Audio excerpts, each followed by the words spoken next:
Oke, halo teman-teman semua. Kembali lagi dengan aku Bima Nugrah. Di video kali ini aku akan berbagi tentang satu kejadian, bukan satu kejadian, tapi satu peristiwa yang cukup penting dalam masa studiku di STT Saat, yaitu sidang proposal. Oke, di video ini aku akan berbagi sedikit ya tentang ujian proposal skripsi di saat itu seperti apa, mulai dari sharing pengalaman pribadiku, mulai dari masa-masa persiapan sampai akhirnya aku bisa dinyatakan lulus di tanggal 28 April atau sekitar 2-3 hari yang lalu ketika aku bisa dinyatakan lulus di ujian proposal skripsinya itu, teman-teman. Dan mungkin buat teman-teman juga yang ingin tahu tentang seluk-beluk dunia perkuliahan teologi khususnya di STT Saat, yang juga video ini bisa membantu teman-teman untuk bisa mengetahui sedikit tentang kehidupan mahasiswa teologi STT Saat. Nah, teman-teman, mungkin teman-teman yang masih SMA gitu ya, jadi mungkin belum tahu dunia kuliah secara lebih banyak, mungkin bertanya gitu, apa ya maksudnya dengan ujian proposal skripsi itu? Nah, teman-teman, ujian proposal skripsi adalah ujian namanya kan proposal ya, jadi kita mempropos atau mengajukan sesuatu untuk ditulis di dalam skripsi nanti. Jadi kalau bisa dibahasakan yang lebih mudah ya, ujian mengajukan skripsi gitu. Jadi teman-teman ingin membahas sesuatu di skripsi, dipropos atau diajukan ke dewan dosen, lalu dewan dosen menguji, ini cocok nggak, ini bisa ditulis atau nggak untuk menjadi sebuah skripsi. Ada yang bisa lulus, ada yang bisa nggak lulus, ya tergantung pertimbangan dewan dosen melihat proposal yang kita bawakan kepada mereka untuk menulis skripsi itu, teman-teman. Nah, untuk di STT Saat, ujian proposal skripsi ini dilakukan di semester 8. Nah, ada beberapa kampus lain dilakukan di semester 7. Kenapa? Karena mungkin di kampus lain tuh kuliahnya 4 tahun, tapi di STT Saat kami kuliah 4,5 tahun untuk sarjana teologi. Walaupun begitu, di STT Saat itu kami hanya memiliki satu ujian saja untuk dalam masa skripsi ini ya, yaitu hanya ujian sidang proposal aja. Tidak ada ujian sidang skripsi atau yang lain, dan ya cukup di awal sebelum menulis skripsi itu satu kali ujian, lalu menulis skripsi. Kalau sudah dinyatakan ditandatangani oleh dosen pembimbing dinyatakan lulus skripsi, maksudnya skripsinya ditulis dengan baik dan dinyatakan lulus, baru kami bisa praktek 1 tahun dan diwisuda. Nah, maka dari itu urutan kelulusan di STT Saat itu dalam kaitannya dengan ini ya, ujian proposal ini ya. Jadi kita tuh kuliah 4,5 tahun dulu, dari semester 1 sampai 8. Lalu di semester 8 ini kita mempersiapkan skripsi. Jadi salah satu mata kuliah di semester 8 itu ada yang namanya metode penelitian. Nah, itu belajar tentang nulis proposal dan nulis skripsi. Nah, nanti setelah nulis proposal diujiankan, disidangkan, nulis skripsinya kalau dinyatakan lulus, lalu akan ada praktek 1 tahun, lalu di wisuda. Nah, jadi cukup panjang ya, bisa sampai 6 tahun teman-teman kalau memang ada beberapa keterlambatan mungkin ya, misalkan nunggu wisuda gitu walaupun udah selesai praktek 1 tahun. Jadi kurang lebih seperti itu urutan kelulusan kalau teman-teman kuliah sarjana teologi di STT Saat. Ya sekitar 5,5 sampai 6 tahun lah gitu teman-teman, total dari masuk sampai lulus di wisuda gitu teman-teman. Nah, mungkin sharing pengalaman sedikit ya tentang bagaimana aku menjalani sidang proposal skripsi ini. Mungkin sebelum ujian juga, jadi ada banyak hal yang aku persiapkan. Aku ingat aku mulai memikirkan topik skripsi itu di pertengahan tahun lalu. Setelah praktek 2 bulan di Kalimantan Utara, karena semester 8 mulai proposal, aku mulai mikir, apa ya yang akan aku tulis gitu. Dan aku ingat waktu itu sedang karantina COVID, karena kena COVID, jadi aku di beberapa orang harus dikarantina di tempat apartemen di Saat gitu ya, ada sebuah apartemen gitu, bukan apartemen yang disewakan tapi semacam kamar-kamar gitulah ya. Di situ aku mikir apa ya yang akan kutulis gitu, dan akhirnya aku memikirkan satu topik, yaitu tentang singleness gitu, tentang kehidupan selibat, kehidupan lajang, dan itulah yang aku tulis dan aku proposalkan gitu ya, aku ajukan ke dewan dosen.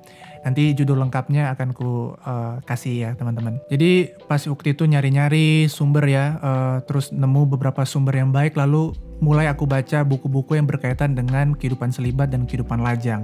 Buku pertama yang aku baca adalah Breaking the Marriage Idol, karya Carter Calloway. Inilah buku yang sangat-sangat membantu aku untuk semakin menemukan topik skripsi yang akan aku tulis begitu. Setelah baca-baca sumber-sumber yang ada, lalu memikirkan topik apa yang akan aku tulis, setelah itu aku mencari dosen pembimbing. Nah, dosen pembimbing ini aku cari di semester 8 di bulan Januari kemarin, sekitaran di awal semester.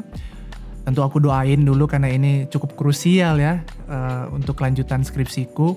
Lalu puji Tuhan setelah aku berdoa dan mempertimbangkan, aku memilih Bu Megawati Rusli karena beliau adalah dosen keluarga Kristen, karena ini berhubungan dengan keluarga ya, dengan pernikahan juga gitu.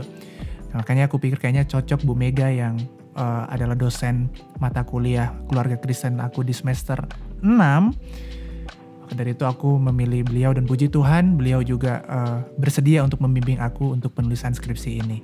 Setelah mencari dosen pembimbing, tentu aku mulai menulis ya dengan bimbingan dosen pembimbing untuk mulai menulis proposalnya gitu teman-teman. Jadi aku mulai nulis dan aku ingat selesainya itu di sekitaran bulan Maret ya, pertengahan bulan Maret. Lalu aku kasih ke dosen pembimbing dan beliau setuju, tinggal diujiankan dan puji Tuhan tanggal 28 April aku bisa ujian proposal skripsi. Dan tentu ya ujian proposal skripsi ini kalau aku bisa share ya teman-teman ya, ini tentu sangat menegangkan karena ini pertama kali dan kalau tidak lulus lah perlu mengulang lagi gitu ujian proposalnya. Ya biasa di minggu depannya sih atau beberapa waktu kemudian gitu ya. Tapi agak ini ya tetap deg-degan gitu teman-teman.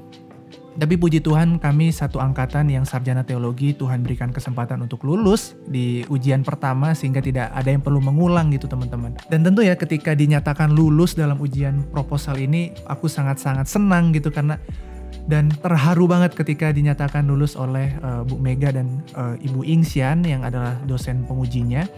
Ya tentu aku sangat terharu ya karena ini adalah salah satu titik yang cukup krusial, cukup juga monumental dan tidak akan terulang lagi selama aku kuliah sarjana.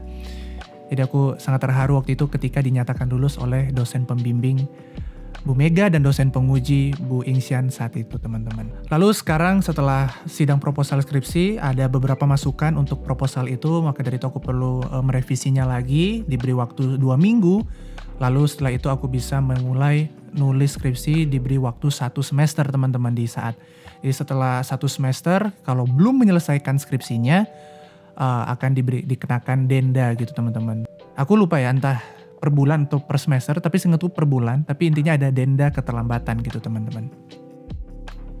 Nah puji Tuhan ya aku sangat bersyukur Tuhan memberikan aku kesempatan sekali lagi untuk bisa sampai di titik ini dan kiranya ini sharing aku ini bisa mungkin teman-teman yang bertanya-tanya gimana ya kuliah teologi itu, ya sebenarnya kurang lebih sama ya teman-teman ya kayak kuliah sarjana yang lain gitu, tetapi kami lebih cukup spesifik karena ada seperti vokasi juga ya, ini kuliah vokasi, jadi ada praktek-prakteknya dan lain sebagainya gitu teman-teman. Dan aku sangat bersyukur di ujung masa kuliahku di STT Saat, Tuhan memberikan aku kesempatan untuk ujian proposal dan dinyatakan lulus. Ini benar-benar anugerah Tuhan teman-teman. Maka dari itu teman-teman yang mau kuliah teologi, yang mungkin juga punya panggilan untuk menjadi hamba Tuhan penuh waktu, atau mau melayani Tuhan, dan ingin diperlengkapi di STT Saat, nah ini adalah waktu yang tepat karena STT Saat di tahun ini juga sedang membuka penerimaan mahasiswa baru.